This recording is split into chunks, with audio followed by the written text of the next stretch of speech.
And we're back. Sovereign Minds, the podcast. Just in case everybody wanted to know, we've got a special guest with us today.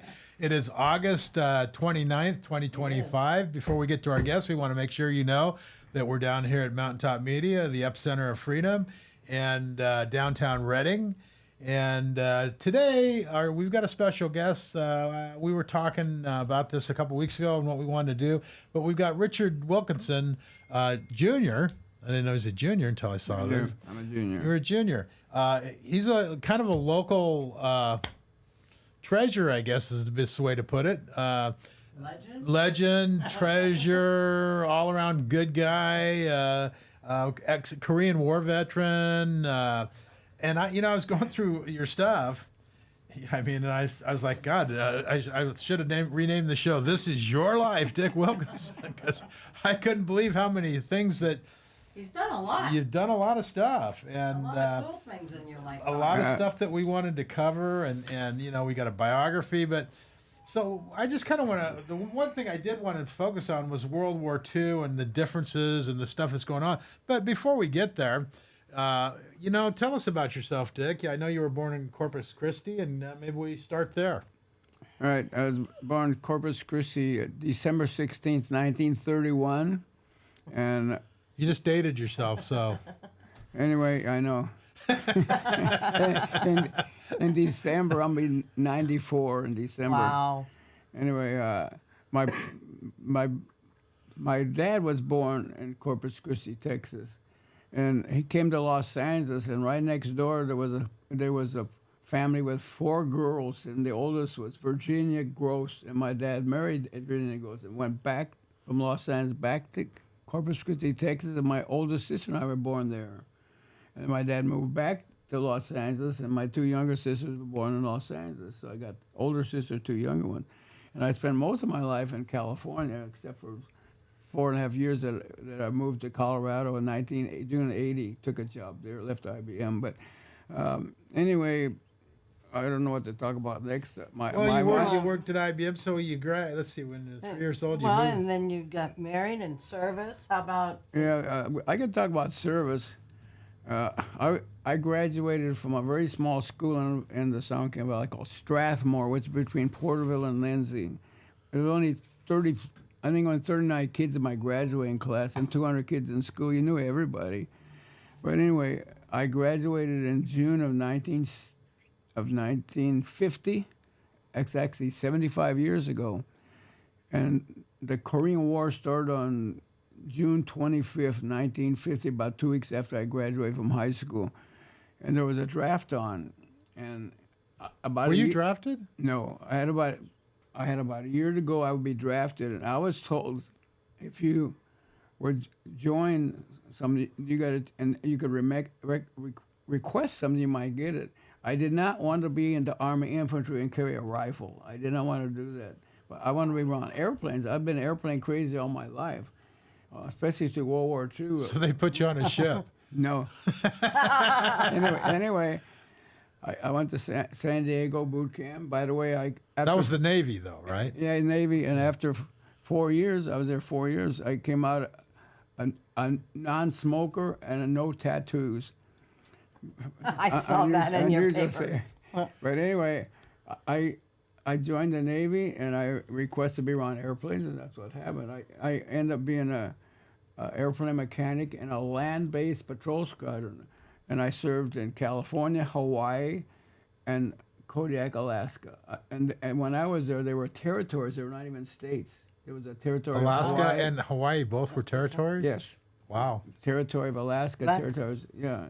Pretty interesting. So, but anyway, I got to do what I wanted to do. I was an airplane mechanic. I was an aviation metalsmith in a land-based patrol squadron. And Kodiak, they were patrolling the Barents Sea there, very close to Russia, and they kept patrolling all that area. But I was in an airframe shop. Our shop took care of the airframe and the hydraulic system. That's what we did. And I got out and went to college under the Korean GI Bill. And I met my wife. I started at a junior college in Visalia, California, called the College of the Sequoias. And I met my wife at a Halloween dance. It was not a masquerade, just a dance at gymnasium. I don't know if that's a good thing or bad thing the way you said Not sure that. if I should ask you what were you dressed as? No. Anyway, I saw this skinny little girl. I'm actually attracted by girls with dark eyes and dark hair, like Mexican girls. I see some are gorgeous. My mother was a blue-eyed blonde. I have nothing against that, but I seen like dark hair and dark eyes. My wife had black hair and dark eyes, and she was like 110 pounds, a little skinny little girl. And I caught my eye. And then Sparks flew, and then that was the start of it all. Yeah, but anyway, we went to. She was engaged to a guy in the Air Force. But after she met the Navy, she dumped the Air Force. I was just gonna say the Air Force. Pew pew. Yeah. I was in the Army, so That's kind of an Army and Marines. Yeah, exactly. Yeah. It's like Anyway, we went to. It's a friendly competition. We went to together that's for 2 years. We both graduated with an A in the AA degree. And I transferred to San Jose State, and she got a job in a lawyer's office, where the legal secretary. She learned how to do shorthand, which they don't use anymore, and type with 7 carbon copies. You don't dare make a mistake. Wow. Yeah, that's I crazy. remember Isn't those that crazy? days. How'd they do that without making a mistake? When I took typing in high school, it was all carbon copies to start with. And Wow. then You're dating yourself again. I know. Then I graduated from. She got pregnant somehow when we were. Somehow. We don't know what happened. I read that in his paper. Somehow, and then not sure. that somehow Anyway. happened more than once. Anyway. Somehow. Anyway, she had to quit work at the lawyer's office before the child was born. But on May of 1959, our oldest daughter was born. A year before I had to graduate. So when I graduated in June of 1960, we had a 1-year-old daughter. And I graduated a BS Mechanical Engineering from San Jose State, and I graduated debt-free. It didn't cost a lot of money back then. It was. We were talking about that before we started. It's like you bought the house for like 50. Tell us about that, because one of the things I want to do here is get perspective from growing up, and then the 50s and 60s and so forth. Since my wife was pregnant with twins, we didn't know they were going to be twins. But she was pregnant. She wanted to be moved in. At the time, there were several houses. San Jose was booming back then, and she wanted. Normally, you go pick up the lot, pick up the floor plan, watch it get built, take pictures. Well, she wanted to be moved in. So there's a housing development called what's it called? I forgot. That's okay. It's been a while. It'll come back to you. Yeah. Anyway, there was 6 houses were completed, but not so. One of them was 4-bedroom, 2-bathroom, 2-car garage, and on a small lot, and it was $15,990. And with my GI loan, it was nothing down, $400 closing costs, and move in. Can you do that today? $400 costs, moved in. Well, That's then they talk crazy. about why kids can't afford a house now because it's so out of. Oh, This is a product of inflation, and it's, the manipulation of the currency through the Fed and other ways has devalued it to now. I mean, that same house in San Jose is probably it's got $1 million. He looked it up. What was it? No, if you look at it, it's called 5604 Vassar Drive, Vassar Vassar Drive, San Jose. Know where that's at. You're gonna find that $16,000 house is $1.6 million. I was going to say well over $1 million, so I'm not too far off. Yeah. It's not a very big house. Well, that's how it is down there now. So you can't afford to sell, or you'll never come back. And and I guess the people that are buying them are still buying them. So Yeah, shoot, like we were talking before we started here, my wife and I have spoken before that I think the best times in our life was the 50s and 60s, when we were in high school and college and we got out. I got in the Navy and all, and it seemed like there wasn't so much turmoil as there is now, Right. and things dollar were would reasonable. buy a lot more. When I was in high school, gasoline was like 18 or 20 cents a gallon. Right. Well, we were talking earlier about candy bars. I remember buying candy bars at the store for 5 cents. In fact, I actually got in trouble because I think I was like 4 years old, 5 years old, whatever it was. I figured out that you could redeem bottles for cash, like 2 cents a bottle or something. So I would go around back of the store and I'd climb over the little fence there and throw a couple bottles underneath, and then come back over the fence and then walk around and hand them the bottles, and get some candy, I think I got a whipping over that, but But that I can was remember back in the old days. then, Mom and Dad giving us like $2 and say, go buy a gallon of milk, and you better have change when you come home. Yeah, I don't Because, even know what it a lot was. of times we Yeah. would buy candy or something. But my point being that, a gallon of milk was under $2. I don't even know. It's probably less Yeah. than that. I mean, I It can't was think. really cheap. Yeah. So with that, I want to kind of go on the Wayback Machine, and I want to start with those. You sent me this thing about World War II, as you remember it, and the stock market crashed in '29, and then the Great Depression began in 1930. I think she can You bring it. know, I think it's the I- one that's up on the. I didn't Up print. on I the didn't print thing. that Go one ahead out. and Yeah, it's up roll it here. back. We got It's it right. up We here. got it up Anyway, here for you. I Dick. can remember a lot of it. He's got a still trap for a mind, so it's all good. Yeah, before we get started, there's something you've always said in a lot of our meetings, because he does a lot of veteran stuff, and we always salute the flag. Tell us how you used to Oh, salute the flag. oh yeah, I say that Oh, sometimes. that's right. Yeah, it's interesting. I say that sometimes before we salute the flag. Yes, you do. That years ago, before the U.S. got involved with Germany, the Japanese bombed Pearl Harbor on December 7, 1941, and soon after we were declared war against Germany. And when we salute the flag, Isn't that interesting, though? Just what you just said. Before. Well, no, the Japanese bombed Pearl Harbor, the Japanese, but we declared war on Germany. Yeah. That's right. Isn't that it? I mean, Yeah. Well, they had sunk Lusitania. Lusitania and all that. Yeah, yeah. But anyway, when we salute the flag, we used to say, I pledge allegiance to the flag, and point like this at the flag. And it looks like a bunch of Nazi youths doing No, well, I guess if you turn your hand over, but yeah, maybe they decided it was better maybe to do the hand on the I just thought that was very interesting. The first You don't time hear I about ever that, hearing. but yeah, that's- but that's part of what we're trying to That's cover kind of what here. we yeah. wanted to talk about was the differences if between you, now and if then. you Google that, you'll see a classroom of kids doing that. Yeah.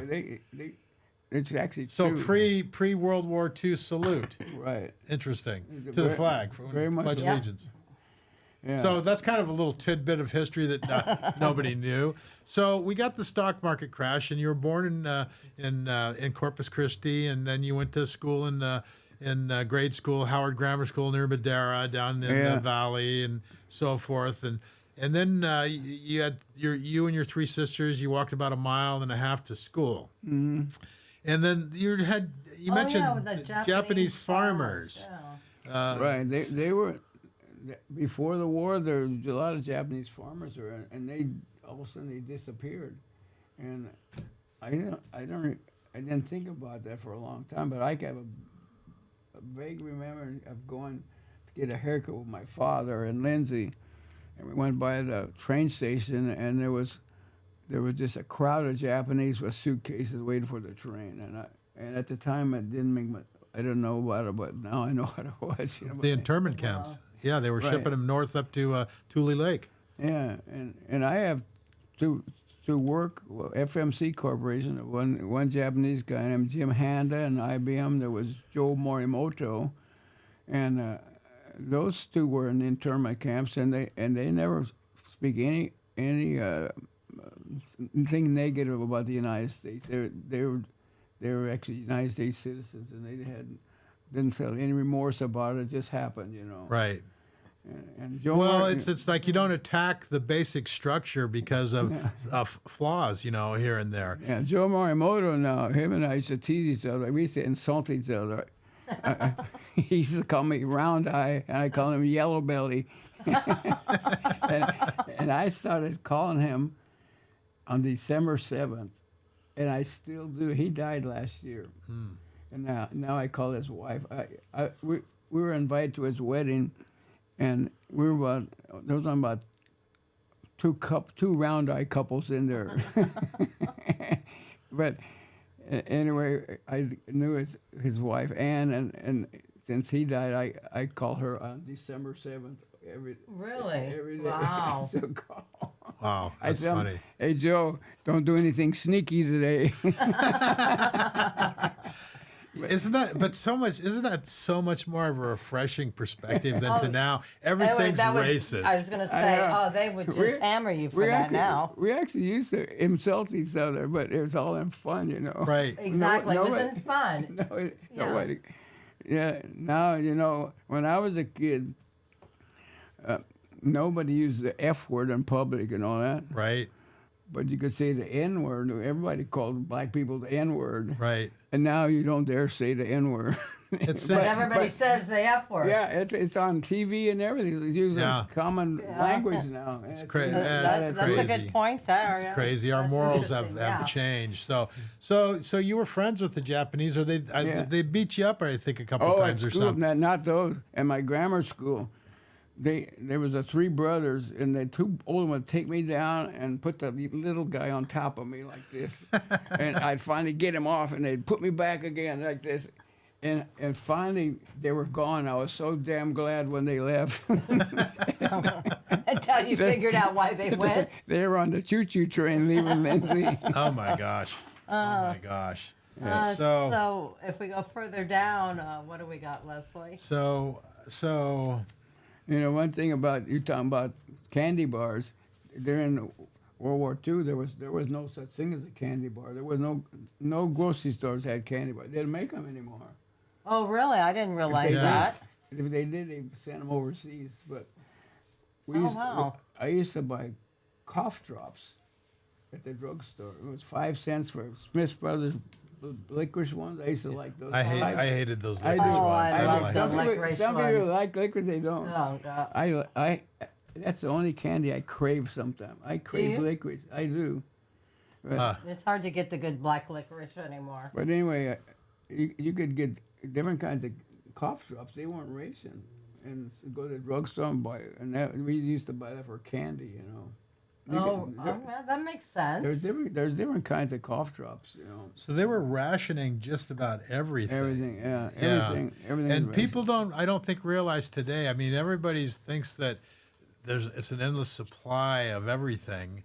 I mean, we've seen some rationing the last few years because of COVID and all of that. But back in the day, they were rationing gas. They were I mean, you talk about that. And Yeah. Everybody, if you didn't have some priority job, you had an A sticker in your windshield, and you got stamps. You could buy 4 gallons a week. Is all you got. 4 gallons of gas a week. Wow. that was it. And so And- that's what you used. What did you use to go to town to get groceries? How would you use it usually? Well, we had a farm, and we had 4 acres of seedless Thompsons, and we were required by law to make raisins out of those. That's what raisins are made out of. The most raisins is seedless Thompson, because raisins is a product that will last a long time in storage, so they could send it overseas. And since we had a farm with only 4 acres, we got extra gasoline. And my dad had a couple of 50-gallon drums, and the Richfield guy come out and fill them up, and we had more gas than we needed, Because Wow, because because the of raisins, Yeah. the grapes and the raisins. But my folks, we couldn't get any help. My folks, the one that, and us kids, we pick the grapes and make them. I don't know if you make raisins, but they had these trays that were about 2 foot by 3 foot butch paper, and we'd take a certain size bucket and spread them out, and they dry them in the sun on this paper. So Trays. but this was. Go ahead and scroll up a little bit, Leslie. We had it's gas required rations, but not like that when we were Go ahead. younger. Come back down a little bit. During, No. right about Which you there. probably Yeah. remember too is during Jimmy Carter. In the Bay Area, we had gas rations. You could only get gas on certain days. Well, that was when inflation was really yeah, it was terrible. a little back different than when 79, you, but 80. yeah, it was Here's in a the great- 70s, yeah. What I find interesting is it was required by law that you made the raisins. Yeah, we could not make wine or anything. It had to be.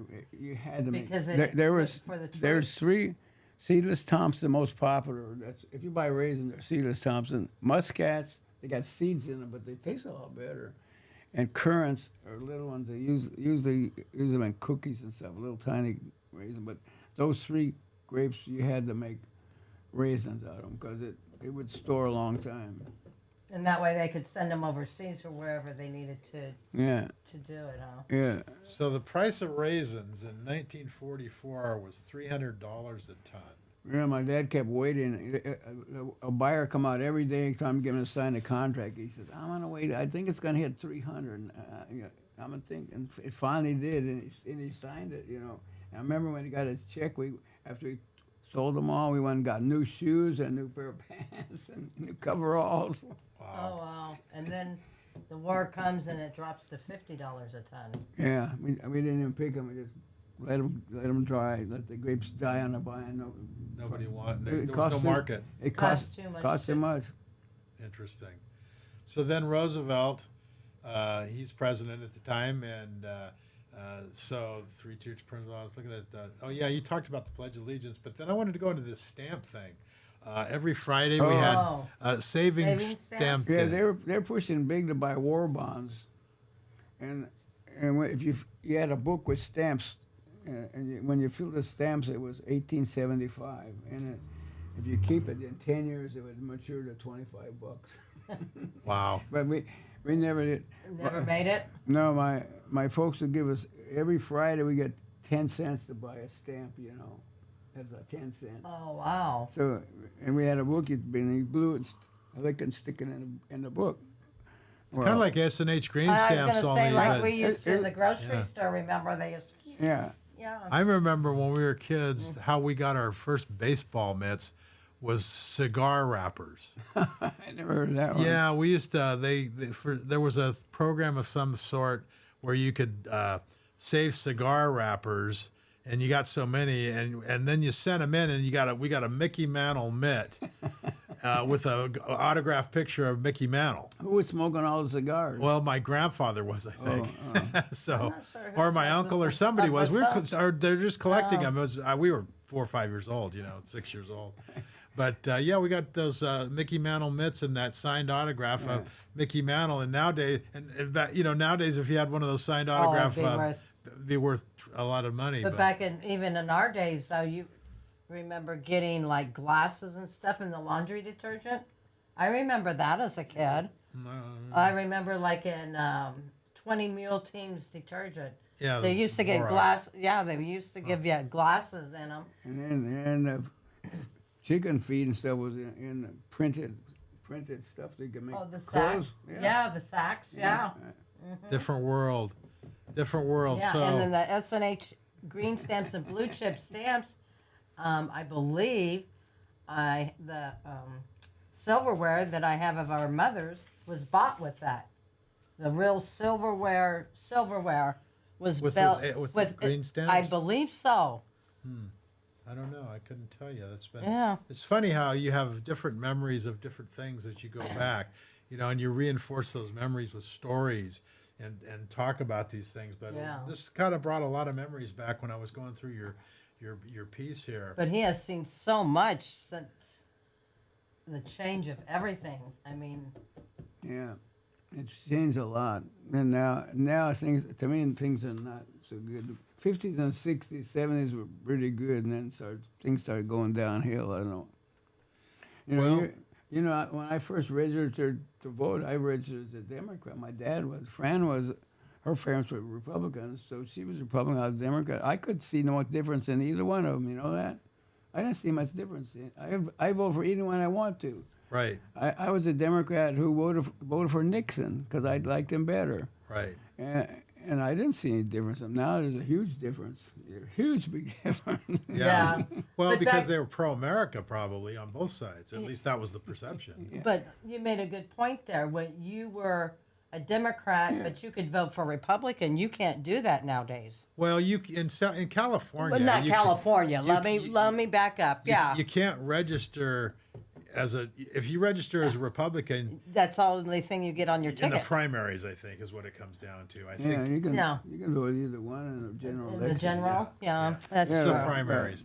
But I saw no difference, and the reason when I changed we moved to Colorado. I left IBM, took a job, company called Storage Technology. Great opportunity for me there. But we moved in June of 1980. Was out there about 4 years. And I bought a couple guns when I was there, and there was a piece in there. You should belong to the National Rifle Association, so I did. After a couple of years, I started reading their political page, and I did not know my Democratic Party trying to take my guns from me. I didn't know that. Oh, Right. well. Well, the propaganda goes way back too. I think the news media started getting co-opted in the 40s and the 50s, and it got worse because, I mean, we used to remember Walter Cronkite. Everybody listened to Walter. Everybody listened to him, and yeah. brought to you by Walter Cronkite, and the guy at the pipe and all that stuff. That was back in the early 60s. And I think that the propaganda started then. And it was not too soon after that they started not giving us the news. They started giving us the news they wanted us to hear. Well, yeah, but back then, you remember, a lot of times it was, I can remember in Vietnam, was like live out on the news thing. Right? They quit doing that. I remember as a kid, it was Quit on doing the, it, yeah, because Yeah, you could actually 'cause see the you could out- actually see what was at going the war, on. yeah. During the World War II years, my dad used to listen to the Richfield Reporter. Oh, really? Yeah, he used to come out with the bugles. He used to go do do do do do do do do do do do, and then a bugle, and the dog would howl. The dog would howl, and Wow. it would blow a bugle. The dog would. So this was like a howling. radio program? Or Yeah, something? radio. Yeah, right, radio. We didn't have no television there. We didn't have television. This Yeah, is- television didn't get really into 40s. like the 50s, 60s, maybe, into the yeah. late 50s. So then you go back here and you say that when the war, was on, there was a lot of shortages in rationing, and so candy, and you talk about coffee, Sugar, butter, Sugar, sugar, coffee. butter, coffee, shoes, gas, tires, just to name a few. So there's a rationing on. Tires was a big deal. That you had to have. You could not buy new tires. You had to get them recapped, and you had to have priority to get them recapped. If you didn't have the right job or something, you were denied it. A lot of people put their cars on blocks. They couldn't get tires from them. Just let them there till the war ended. Could not drive your car. That's So a lot of no. people walked a lot more, and bicycles were much more popular. Walking.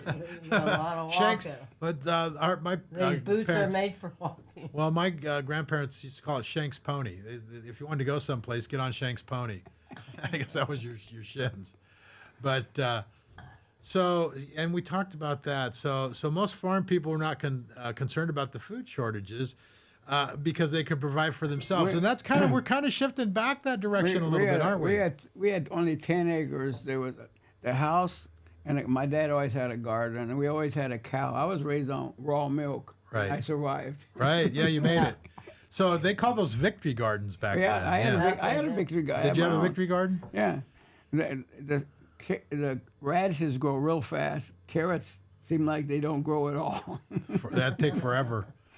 They're starting to do victory gardens again Yeah. in certain communities. Yeah. They're starting Well, to bring because them back. and maybe for different reasons. Now people are getting away from the big corporate food production because you can't trust it anymore. There's been so many bad problems with whatever it is, the chemicals that they're putting in it, or the pesticides. You don't know what you're getting. You don't know what you're getting anymore. So Exactly.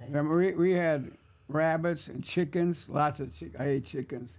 I like to eat them, but my dad had hundreds of chickens, and I had to take care of them and all that. And he had a grocery store too, and my oldest sister was there working, but I ended up being the farmer, and I hate farming. I don't like farming at all. And I liked it when the tractor broke down, and we had to have my dad fix it, right.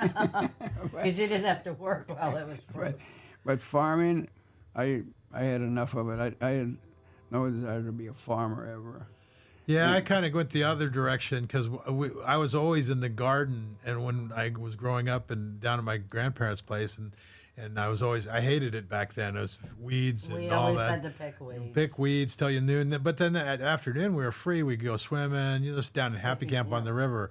And but I learned a lot, and I actually am kind of full circling back because I appreciate, fresh tomatoes. I appreciate all that fresh produce that comes out of a garden, and I appreciate the fresh eggs. And I much more than I don't think I would ever go full scale farming, but yeah. But it's different when you're not being forced to do it. Right. But yeah. I remember one year, all of us kids got for Easter, got a bunny rabbit. Well, bunny rabbits grow up and have lots of rabbits. Like every 30 days, yes. Well, that was a do. great source of protein back in the day. Well, yeah, we used to eat rabbit all the time. But anyway, my dad used to butcher them and clean them and take them to the grocery store and sell them. And then he told me I could have all the hives. I mean, all the skins. Right. You pull them off like a tube, all one Right. piece. Yeah. Just pull them off. Yeah. And he made me these spreader bars out of some kind of metal, and you spread them over like this, inside out, and I scraped all this fat off of them. I had 12 of them all ready to go, and my dad mailed them to some outfit in Monticello, California, a fur outfit. He told me how many rabbits we're going to have every month and all, and I said, man, yeah, I'm going to get rich. I'm going to be a California fur baron. So, how'd that work I out? was going to say, how'd it work out? so he mailed 12 hides, and I worked a lot to take the fat off so they wouldn't get all rancid. And finally, I got the chicken mail for 75 cents. Wow. That put me. That really deflated my ambition of being a rich fur baron. Wow. So go ahead and pull it up, and right there they're talking about the script down just. That's my wife's racing book. That's her racing book. Start at the one more down, just a little more, right about there where it says, there were regular scrap metal drives, and many of the scrap metal drives are conducted by the Boy Scout troops. If you had any metal objects, they were of not any use more. They collected at the drive centers and sent for recycling, which is kind of interesting. There, so it was all about the war at that point. Yeah, there was no protest in ours. Everybody was patriotic. If you complained, they said, "Don't you know there's a war on?" Yeah. Well, then you were saving cooking grease and bacon, and grease was also. What do you do with grease at a recycling? What do you use it for? Bearings or something? Well, Burn vehicles. there's a lot of stuff made out of fat, I guess. But we used to save all that grease in cans and turn it in. I forget where you turned it in, but we didn't throw it away. Nothing was thrown away. And that just lingered over for a lot of the elderly people, because I can remember our grandparents saving bacon grease. Yeah, I guess for that's cooking. What they did. Cooking. Yeah, they didn't get rid of it. I was just wondering about the recycling of it. I don't know if it was. I was never involved. We just used to collect. I was in the Boy Scouts. And we melted down, that. and you could run Interesting different things off of it. I don't know. And we didn't have any girls trying to sneak into our Boy Scouts. You didn't.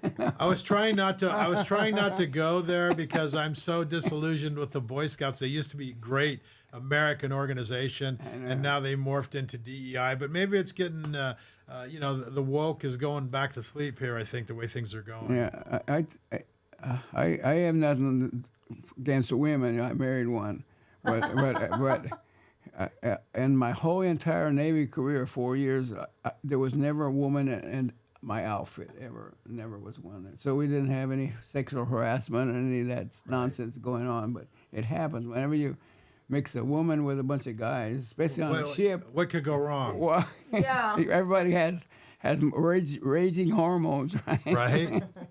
There's that thing again. I don't know how it happened, but it happened. Yeah, there you go. So let's talk about the war rationing. Yeah, here. I mean, this book. What was this all about? Yeah, everybody had a ration book. Inside there's stamps.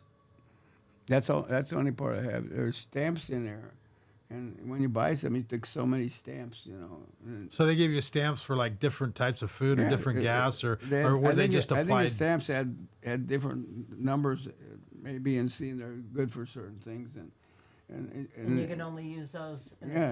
Sugar was really. My wife said, I think I put that in it.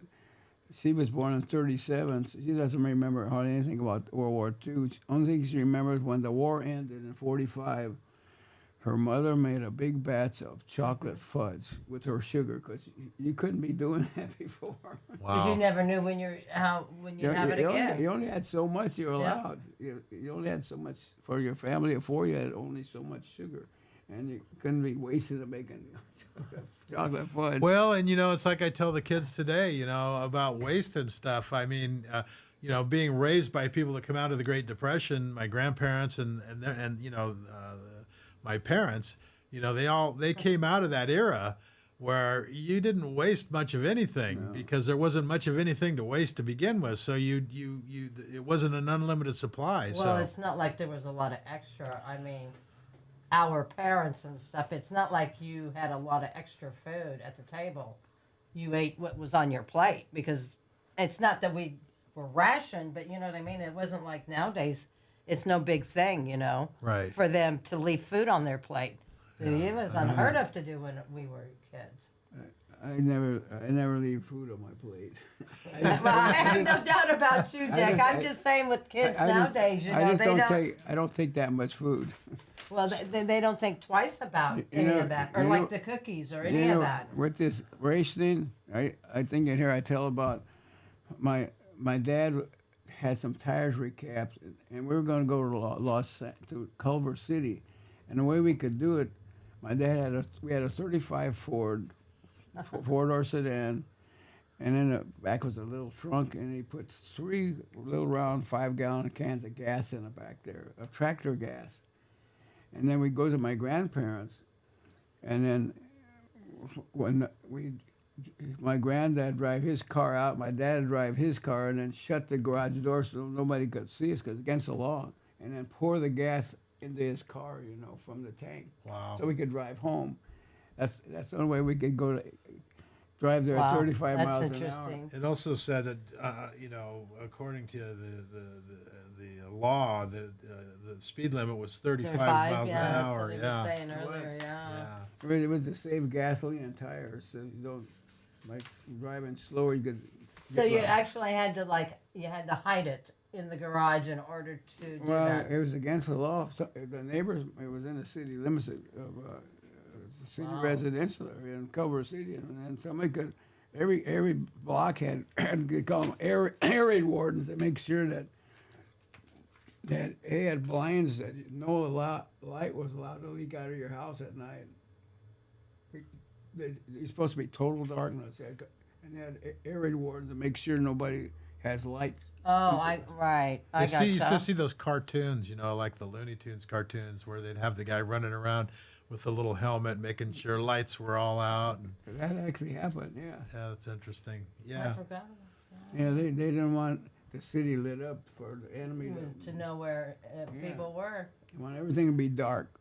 And it said that the war plants were by Culver City where you went to. And, Yeah. And that's where a lot of the aircraft factories were. And Yeah, I used to like to look at that stuff and see the factories were covered with nets and build camouflage to make them look like a farm or something with right. nets over it. And then there was a load of tanks on a train heading someplace. I don't know where it was, but where I live, we didn't see that at all. The only thing we had was about 20 or 30 miles west of where we lived. It was called Rankin Airfield. It was a private.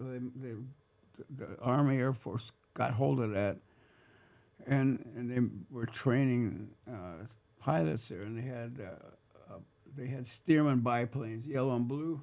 Right. And this guy, sometimes we'd wave at them, and they'd wave their wings. They'd fly. They were all over the place. Those biplanes. So where did you guys get all your information from? If you're out there on the farm or wherever you're at. Radio. Radio. It was all radio. Well, every Sunday, my dad would go into town and buy a Sunday paper. And we read the funny papers. He would read the news and all that. But he used to listen to the Richfield Reporter come on 10 o'clock every night, Richfield Reporter. And they'd give reports about, they had war correspondents. So was that a nationwide broadcast? Because I was thinking Richville. Richfield is a gasoline. Oh, it was Richfield. Richfield. Oh, I see. So that would be a nationwide broadcast then. Probably. Yeah. But they would have reports from they had news correspondents over in the battlefield, like Ernie Pyle. He got killed out there. He was a famous one. I remember. But I think it was at Iwo Jima is where he got killed. I'm not sure. Yeah. Yeah, I was also thinking of the war hero that was killed there as well. I can't think of his name. It was an Italian guy. He was really. So every night, your dad, the news would come in about like that day's. Yeah, What's whatever. happening. Sometimes the news would be several days late before we get it, but that it would be the latest thing about the war. It always had stuff about the war going on. Huh. So you got it. Some kind of. You're talking about the Stearman biplanes, and then one Yeah. weekend, your local Boy Scout troop was invited Oh to yeah. the Rankin training facility, and we're introduced to many activities that took place at Rankin. There was parachute packing, Lauren navigation, aircraft recognition, and one of the memorable things was you spent a few minutes in the link trainer. Yeah, What was that on? What is the link trainer? Our link trainer was probably about big as this table, maybe not that big. It was a full cockpit in there, but it was it didn't look like an airplane, but inside it did, and it was and you could control it with the stuff. And they put me in a spin, and they were tell me how to get out of it. I couldn't. I crashed. So that was the training you had to fly an airplane. Yeah. Well, it was. Are you a pilot now? Well, he was. Yeah, I've actually ridden with him. You didn't tell me that before I got in the plane. I crashed. So it was a completely different time because you were much more pro patriotism, Yeah. much more pro American. Everybody was for the war effort, and Did Boy Scouts train with any kind of rifles or No. guns or anything? Because how old were you when the Boy Scouts? 13 or something? I was in grammar school. Grammar school? Because I remember buying my first gun even in the 60s. There was no waiting, and we went down and bought a 22. It was at Sears in I was going to Roebuck. say Sears. Yeah, I bought a remember 22 that. at Sears and just went down there.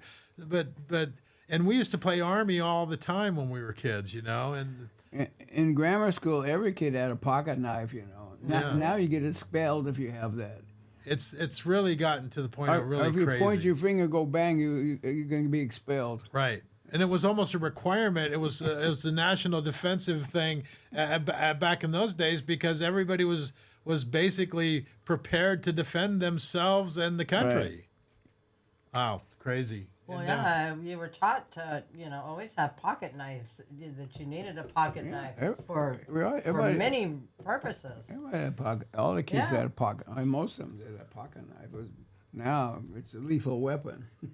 It's crazy. It is, yeah. Talk about the bomb. We talked about the television, and so maybe before we hit the bomb, a couple weeks ago, go to Porterville, and you go to the movie theater and you see the newsreels. I think that was one of the other things is the newsreels I between forgot the about those, movies. yeah. Yeah, we used to go to movies a lot, and How much did it cost to go to a movie back then? I don't know. I You don't remember, I really? didn't pay. I didn't Oh. pay. My dad paid.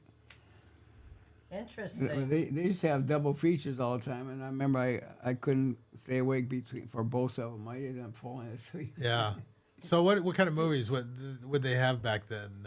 Gone with the Wind? Well, if or, you go on Turner Classic Movies on TV, you can see some of them. those are the ones. Did they have candy at the theater and popcorn? Do you remember? I don't remember. If we did, we couldn't afford that stuff. We were pretty poor. We were actually poor. Now see, Fran's parents, her father was a fruit and vegetable inspector for the state of California. He worked for the state, and he always had a paycheck all the time. Well, we were not like that, and we had totally different views about spending money when we got married. And most of our conflicts was about money. Really? Yeah. That's pretty typical of them. When I worked for IBM, I started there in probably the late 60s, probably. But they had a stock participation plan. You could put 10% of your pay in there if you wanted to. And the day that you had enough money to buy a stock, you get it at 10% discount, one stock. Well, they had a credit union too, and I wanted to put money in the credit union. And then at the time, Fran friend, she used to take care of all the bills, pay them and all. I didn't do that. She took care of all of it. And she started complaining that we don't have enough money and we need the money now. We shouldn't be putting it away. Okay, I'll put another 25. It was like pulling teeth. I wanted some money in the bank. I wanted a cushion, you know. We never had that when I was a kid. We always broke. My dad was not a very good provider. Or Fran always, they had a steady paycheck, you know. But we made it because you know a couple of weeks ago on Sunday the 17th of August was our 68th wedding anniversary. That's And unheard if we of. can survive 2 more years, we'll have our 70th. Have another big party. We had a party at our 50th and our 60th. Wow. So, So let's talk about the bomb. It said that when this all ended in World War II was because of the bomb. right. And the rationing, the rationing came to an end, all of it. Yeah. Now you know you heard me mention my friend Ed Empson from England that we went the bow and arrow at IBM. We met him there. He said in England the rationing didn't go off way into the 50s and all before this, but they kept racing for a long time. But in the United States, as soon as the war was over, all the racing was off, just like that. It's all gone. And there was plenty of everything. Well, probably not right away, but you could buy much as you want. You didn't have to use them stamps anymore, or the ration book. So you could only buy so much, and that was it with the stamps. It's not like if you had extra money, you could buy more. No. But that was it. You could just buy that, and that was You had it. to have the stamps. Yeah, in you order- had to have you had to have the stamps and stuff. And every child had one. I showed you. That's my wife's, and she was born in 37. So she was still a young girl when every kid had a book. I was you going know. to say, so it wasn't like they just gave one book to a whole family. It was every kid had a book. Yeah, and so that was hers. See, her friend's book. Every child had one. It's amazing that survived this many years. Yeah, It's kind of cool. yeah. But A lot of- we a lot survived. goes there. We survived lots of stuff. Yeah, you have. So, well, It's a lot of years, a lot of different changes, well a lot now of things to see. you moved to Reading, and now you got the big red barn, and you light it up with Christmas every year. You Yeah. had the volunteers, and you raised a lot of money for the Salvation Army. and- Well, and it doesn't just light it up for Christmas. You do We Halloween. do Halloween big time. Yeah. It has a Yeah, haunted yeah, house yeah. in there. Let me tell you about Halloween. When I was a kid, we lived out in the country. We never lived in the city. And my mother was a real stickler about don't take candy from strangers. No way would she take us into town and go trick-or-treating. For Halloween, she'd buy us one of these 10-cent little masks and a little paper mache jack-o'-lantern with a candle in it and some Halloween candy. And when it get dark, we'd light it up and go outside, and that was Halloween. When I got married in 57, August 57, I mean, it wasn't too long, a couple months, we were living in San Jose in an apartment, and she says, we need to go buy some candy for trick or treat. I said, what? What are you talking about? Trick or treat? What? What's trick or treat? We didn't trick or treat in the Navy. She says, well, you buy, kids knock on the door, they say trick or treat, and you give them some candy. You do. I said, she's like, boy, I married this old country hick. Didn't even You've know what never trick seen or it. treat was. Yeah, But you know so what- now making up for it now. We do Halloween big Is that why you do that? When we were young, we lived up in the mountains, and we couldn't go door to door trick or treating because it was up in the mountains, and of course it's snowing and. But they used to do like a carnival at the high school or grammar school, one of the gymnasiums, and they would have different things, you know, the different games you could play and all that. We didn't go trick or treating until we were. I think the first time I went trick or treating was I was 6 or 7. You know, man, let me talk about the Salvation Army. In the last 15 years, We've had a Salvation Army red kettle in the front yard. We raised close to $340,000 Altogether. Now together, Wow. that's a lot of money. The best year was, believe it or not, 2020 when the virus started. We raised over $41,000 that year. I thought it'd be the worst one, but it was the best. But how it all started, we've been decorating our house for years, ever since we moved there, and little by little we add more stuff, and pretty soon we entered the contest. We won third place, second we won the grand prize. We won lots of prizes with our light at home. But attending the tea party, there was a guy named Dick Fiden. Do you remember? I remember remember Dick. Dick. Yeah. He got up. Well, before that, I haven't used seen to- him for a while. I used to. He has Parkinson's. Does he? Yeah, I haven't seen him for Yeah, a while. he's he not was. that- He did a lot of walking in the precincts with Yeah. Yeah, he. But anyway, I used to buy these big candy canes, a couple dozen or so, and just give them to kids for the fun of it. And people used to hand me money. I didn't ask for it; they hand me money. I said, I don't need money. Give it to the Salvation Army." Well, at one of the Tea Party meetings, 16 years ago now, Dick Fiden got up and said that he is on the board of the local Salvation Army, and we need bell ringers all over at stores. Man, we need volunteers to do that. After the meeting, I said, "Dick, you know what? I pass out these candy canes, and people actually hand me money." I said, "I bet if I had a kettle, I could collect some money." So he bought a kettle out, and that year I think I got like $5,600 I collected, and that started it. The next year we had like 12,000 and 18,000, and kept growing. Wow. Yeah, I've been one of the volunteers Well, out I've- there, Yeah. with you guys. But there's and- something about you and money and people giving you money because you're the, raffle ticket man. You want Right. raffle No, tickets no. sold and all that. Right. Well, now they just strong arm them. When they get into the court, you can't get out. Until you get. We send him he's in the parking lot at No, we have- Sportsman's Warehouse, and how much money do We you have a collect? we have a spike strip. While we're Christ. talking about Salvation, let me tell I have two people that I really know thanks to. One is Robert Exter.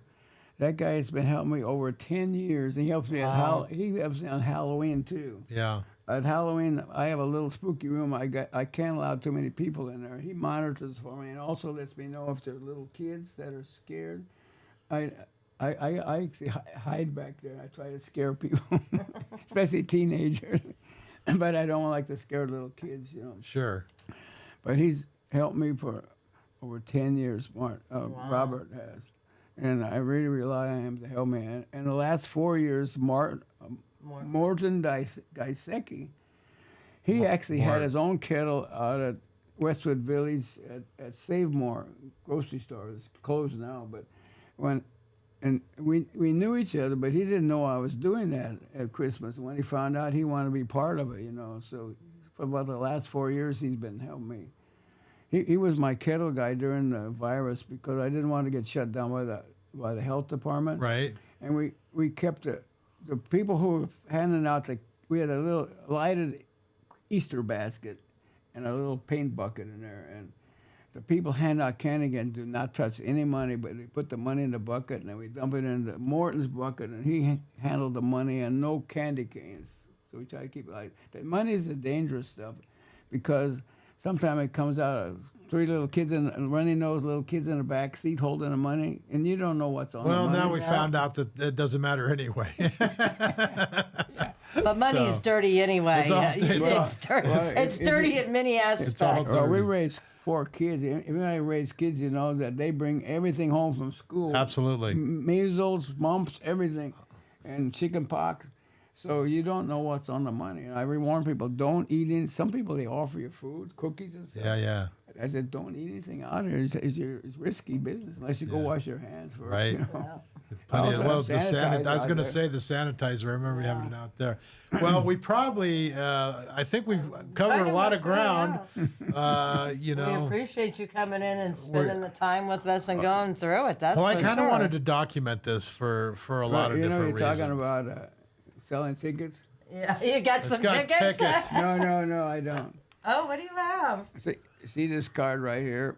That has my picture of. It says "Merry Christmas" with my friends and Richard Wilkinson, some Barrel Court, and our phone number. And on the back it says we also do Halloween.